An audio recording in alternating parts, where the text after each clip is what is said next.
Hi, my name's Cal Vornberger and I'm the author of Birds of Central Park. It's a book about the birds that live and pass through Central Park year-round. Spring, summer, fall, winter, every season has different types of birds. So there's been about 280 different species of birds that have been counted in Central Park over the years. Quite a few bird watchers that spend a lot of time in Central Park. And in fact, Central Park has been called one of the top 10 bird watching locations in the United States. So if you're interested in birds, that's a good place to go, particularly in the spring and fall.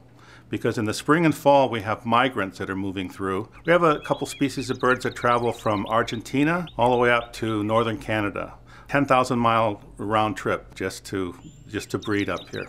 And then they head back in the fall to their wintering grounds, and we get them passing through again.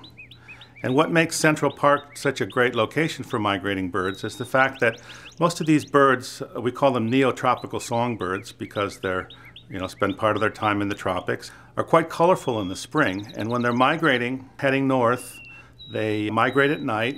So they're flying up what we call the Atlantic corridor, up along the coast of the Atlantic, and they get up to where the Hudson River hits the Atlantic, and that's where we are, Central Park. They see this big dark patch of land, and because it's night and they've been flying for a long time, it's a perfect place for them to stop and rest and relax, so they all come down, and we get literally thousands on a good day of migrants coming into the park to rest, relax, have a drink, get together with other birds, whatever. But they're on their way further north to their breeding grounds, so they don't spend a lot of time there. However, because they are heading to their breeding grounds, they're in what's known as breeding plumage, very brightly colored. Bright yellows, bright reds, bright blues, just an amazing array of colors. Now, what's different about these birds in the fall is that they've spent their summer breeding, and they're on their way back south. It's only the males that are colorful, by the way, not the females. There's absolutely no reason for a female to be very colorful because she has to sit on the nest and watch her eggs.